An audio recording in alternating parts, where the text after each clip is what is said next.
오늘 본문은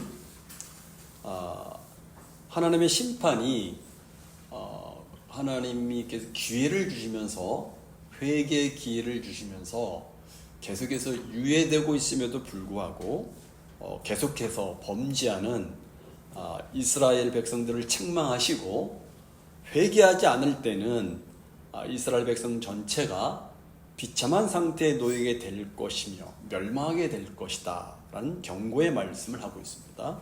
다시 9절을 보니까 이스라엘아 네가 기브아시대로부터 범죄하더니 지금까지 죄를 짓는구나. 그러니 범죄한 자손들에 대한 전쟁이 어찌 기브에서 일어나지 않겠느냐라고 말씀하십니다. 호세아는 이스라엘이 기브아시대부터 범죄했다라고 말합니다. 우리는 이미 지난 호세아 9장 9절에서 기브아 시대에 대해서 공부를 했습니다. 다시 한번 간략하게 말씀드리면 기브아 시대는 사사기 19장에서 21장에 보면 사사시대의 기브아를 중심으로 일어났던 끔찍한 사건을 두고 한 말입니다. 사사기 19장 10절 이하에 보면 기브아 사람들은 한 레위인을 동성애로 겁탈하고자 했습니다. 그래서 그 레위인이 자기 첩을 내어주자 그들이 집단으로 성폭행을 해서 죽게 만듭니다. 그러자 레위인은 죽은 자신의 첩의 시신을 12토막으로 내어서 이스라엘 전 지파에게 보내어서 기브아 사람들의 악한 행위를 알렸습니다. 그때 베냐민 지파 사람들은 기브아 사람들을 두둔했고 나머지 이스라엘 지파 사람들은 그런 베냐민 지파를 대상으로 전쟁을 일으켜서 베냐민 지파 사람들을 전멸시키고 겨우 남은 사람들이 600명만 남게 되었어요. 그 사건에 대해서 사사기 기자는 사사기 19장 30절에서 이렇게 말합니다. 그것을 보는 자가 다 이르되 이스라엘 자손이 애굽 땅에서 올라온 날부터 오늘까지 이런 일은 일어나지도 아니하였고 보지도 못하였다라고 말합니다. 그만큼 이 사건은 당시 사람들이 얼마나 음란하고 잔인한지 잘 나타내주는 사건이었어요. 호세아 선지자는 지금 북이스라엘이 영적으로 이처럼 기브아 시대처럼 음란하고 잔인한 범죄가 지금까지 계속되고 있다는 사실을 지적하시면서 하나님께서 그 악을 기억하시고 그 죄를 벌하실 것이라고 말씀하시는 것입니다. 계속 10절을 보니까 내가 원하는 때에 그들을 징계하리니 그들이 두 가지 죄에 걸릴 때 만민이 모여서 그들을 치리라고 말씀하십니다. 이 말씀은 죄에 대한 하나님의 보응은 하나님이 원하시는 때가 되면 분명히 행하실 거라고 말씀하십니다. 그리고 여기 두 가지 죄에 대해서 보통 학자들은 첫 번째는 단과 베델에 금송아지를 만들어서 우상을 섬긴 죄와 두 번째는 하나님께서 세우신 이 다윗 왕과를 배신하고 나라를 세워갔던 죄악을 말합니다. 다시 말해서 국가의 안정과 평안을 위해서 정치적으로 이방 국가를 의지해서 그들과 동맹을 맺음으로 나라를 세워가려고 했던 그런 죄를 말합니다. 그로 인해서 하나님께서 만민을 이용해서 즉 다시 말해서 주변 이방 나라들을 이용해서 하나님과 때가 되면 그들을 심판하시겠다고 말씀하시는 것입니다. 11절을 보십시오. 같이 읽어보죠. 시작.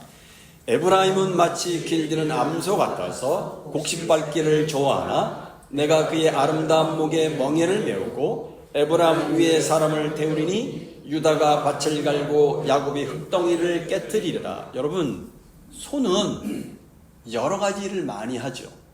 밭을 갈기도 하고 곡식을 등에 엎어서 옮기기도 하고 곡식을 빻아서 가루를 내기 위해서 커다란 연자맷돌을 돌리기도 합니다.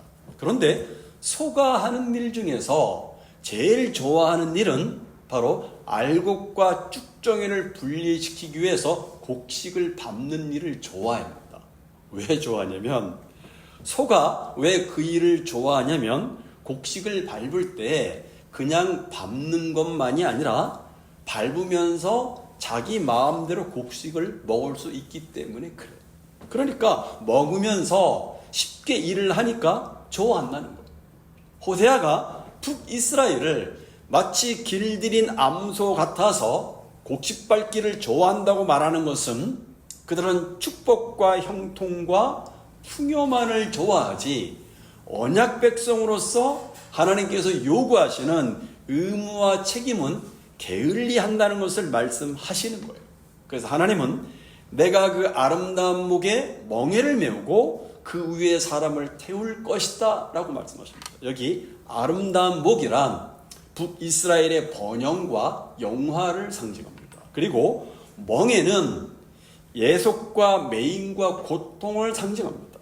그리고 그 위에 사람을 태운다는 것은 곤고한 삶을 얘기합니다. 그러니까 소 위에, 목 위에 사람이 타면 소는 스스로 아무것도 할 수가 없어요. 꽃비를 붙잡힌 소는 자신의 위에 올라타고 있는 사람의 뜻대로밖에 움직일 수밖에 없기 때문에 그렇죠.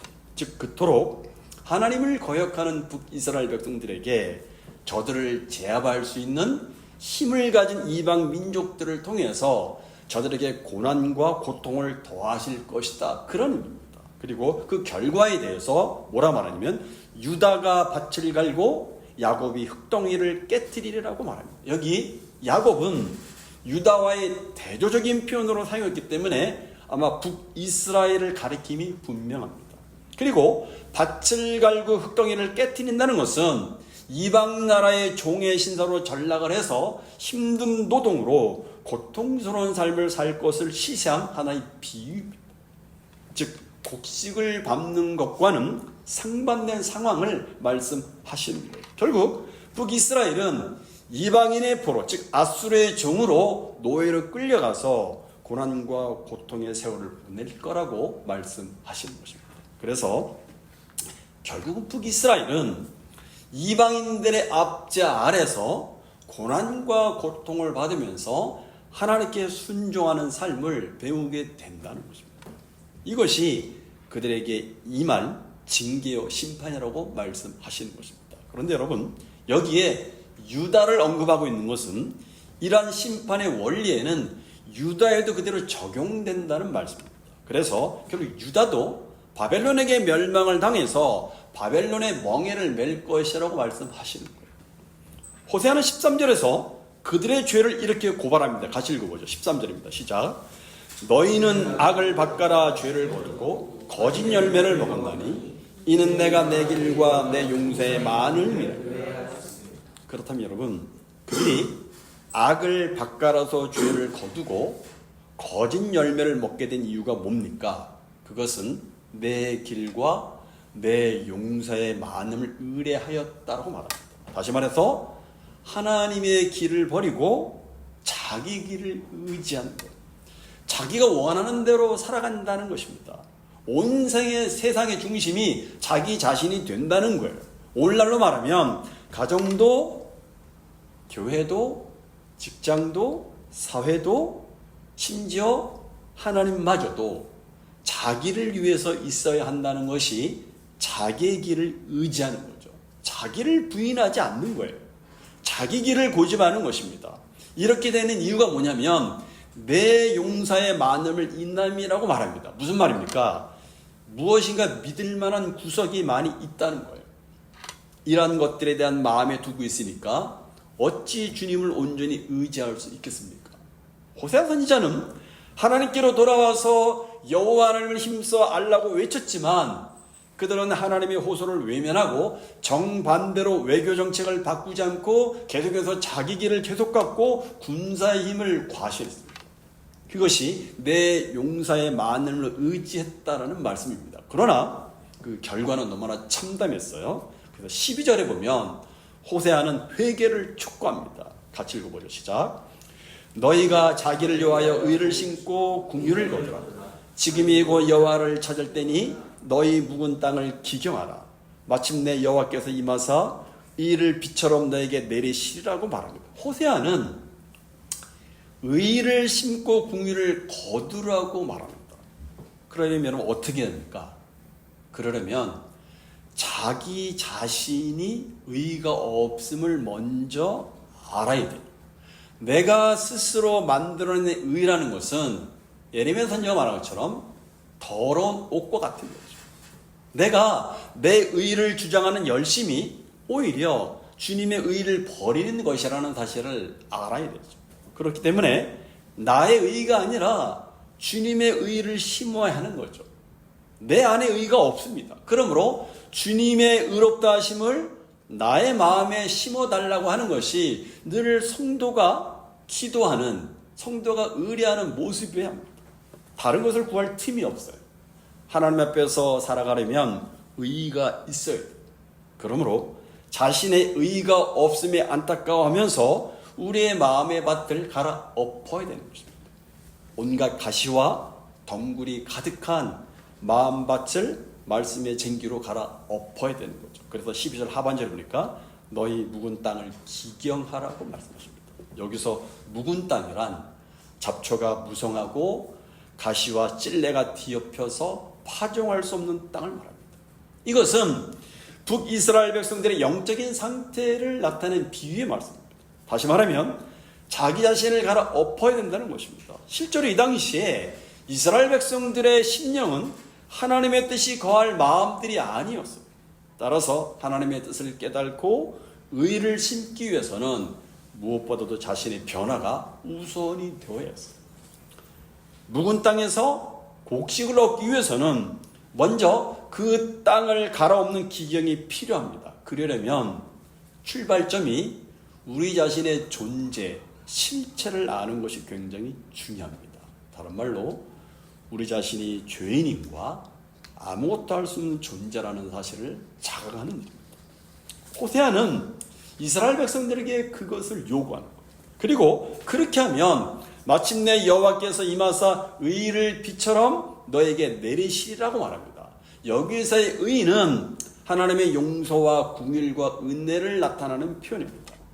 회개한 이스라엘 백성들에게 하나님의 은혜가 의의 은혜를 충족하게 내려주셔서 구원을 얻도록 해주시겠다는 말씀입니다.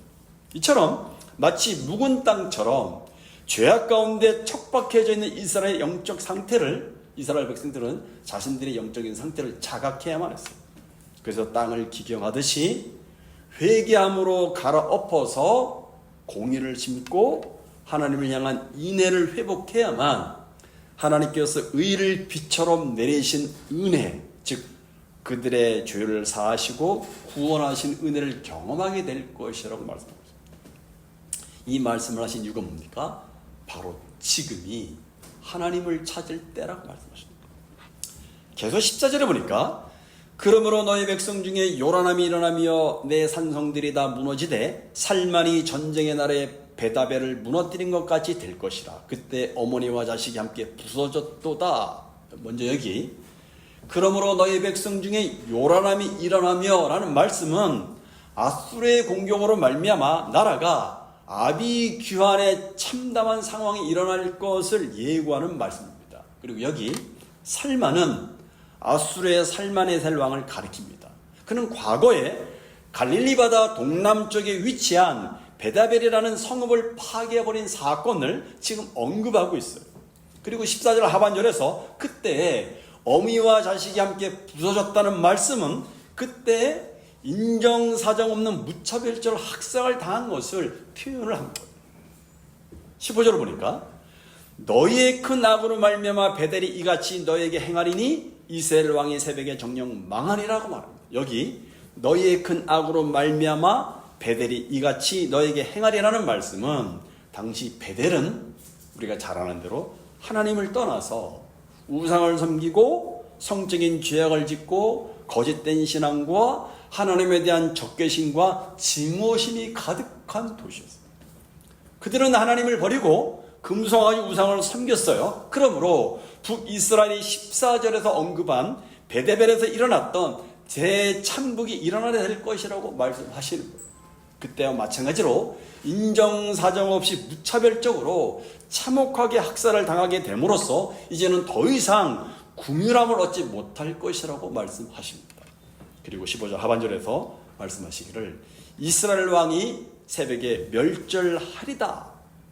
이스라엘 왕이 하루아침에 순식간에 멸망할 것이라고는 의례적인 표현입니다. 이런 말씀들은 말씀으로 그냥 끝난 것이 아닙니다. 실제로 BC 721년에 아수르에 의해서 그대로 성취가 됐어요. 여러분, 우리가 오늘 말씀을 보면서 어떤 교훈을 받냐면, 교회가 하나님의 사랑만을 말해서는 안 된다는 생각을 해봅니다. 궁일과 자비만을 말해서는 안 된다라는 생각을 해봅니다. 더욱더 은혜와 축복만을 말한다는 것은 위험천만한 일이 아닐 수 없다는 생각을 해봅니다. 왜 그렇습니까? 하나님은 공의의 심이 엄중하신 분이시기 때문에 그렇습니다. 따라서 교회는 하나님의 백성으로서 합당한 삶을 계속해서 강조해야 됩니다. 끊임없이 하나님의 백성으로서의 진실한 삶을 이야기를 해야 됩니다. 왜냐하면 하나님의 공의는 심히 엄중하고 또 엄중하기 때문에 그렇습니다. 또 한 가지 오늘 말씀을 통해서 생각해 보고 싶은 것은 하나님의 심판의 메시지가 세상을 향한 메시지가 아니라는 겁니다. 즉 본문의 심판의 예언이 하나님의 선민, 즉 이스라엘을 향하신 말씀이라는 것입니다. 다시 말해서 애굽의 불의함이나 아수르의 패역함이나 바벨론에 대한 죄악과 심판을 말씀하신 것이 아닙니다. 비록 하나님께서 선택하신 이스라엘 민족, 선민교회 공동체를 두고 심판을 지금 말씀하고 있다는 사실입니다. 그러므로 우리가 한 가지 깨달아야 할 것이 있습니다. 그것은 우리의 하나님의 관심은 세상 사람들에게 있는 것이 아니라 오직 하나님의 택한 백성들, 교회 공동체를 향하고 있다는 사실입니다. 그래서 성경을 보면 하나님이 진노하신 이유는 모두가 교회 때문이었어요. 소돔과 고모라 성이 그랬고, 노아 홍수 심판이 그랬고, 본문의 북이스라엘 멸망이 그랬고, 남쪽 유다의 멸망도 마찬가지입니다. 그러므로 교회인 저와 여러분 한 사람 한 사람이 하나님 앞에 바로 서는 것이 얼마나 중요한가. 우리가 알고 있듯이 소돔과 고모라 성이 멸망할 당시에 그 성에 의인 10명이 없었어요. 물론 여기서 말하는 의인 10명이라는 것은 하나, 둘, 셋, 넷, 그래서 10명을 말하는 것이 아니라 한 단위로서 하나의 사회를 형성할 만한 만수를 말합니다. 하나님의 나라를 역사 위에 구현할 만한 만수의 세력, 사회 세력을 말합니다. 그런데 그 시대는 겨우 롯 혼자밖에 없었어요. 우리가 깊이 자각해야 될 것은 교회 승부는 숫자나 건물의 크기가 아니라는 것입니다. 교회의 승부는 사람의 숫자나 건물의 크기가 아니라 진리에 달려 있다는 것입니다. 그런 의미에서 교회 숫자가 많은 것은 결코 중요한 것이 아닙니다. 그러기에 우리가 왜 교회에 모이는지, 교회는 무엇을 추구해야 되는지 우리는 늘 의식을 가지고 함께 모여야 됩니다. 물론 개인과 가정도 마찬가지입니다. 그러기에 보다 진리에 대한 가치의 소중함을 우리는 늘 인식하고 알아야 되는 이유가 거기에 있습니다. 이따금 말씀드리지만 개인과 가정과 교회와 역사의 흥망성쇠는 경제력이나 군사력에 의해서 좌우되지 않고 늘 복음에 의해서 좌우되었다는 사실을 우리는 놓쳐서는 안 됩니다. 요즘은 더 안타까움을 느낍니다. 어느덧 시간이 많이 흘렀음에도 불구하고 여전히 개인과 가정 문제에 붙잡혀서 교회가 전진하지 못하는 모습을 보면서 안타까움을 더합니다. 그리고 점점 더 신앙이 자기중심적으로 고착화되는 모습을 안타까워하게 봅니다. 하나님의 말씀은 우리 자신과 가정과 교회에게 해주시는 것이죠. 그러기에 오늘도 우리는 진리의 말씀에 대한 가치의 소중함을 우리는 알아야 됩니다. 바라기는 저와 여러분이 하나님 나라를 역사 위에 구현해가는 의인의 만수 세력 안에 포함이 되어서 전투하는 교회로 살아가시기를 바랍니다. 기도하겠습니다.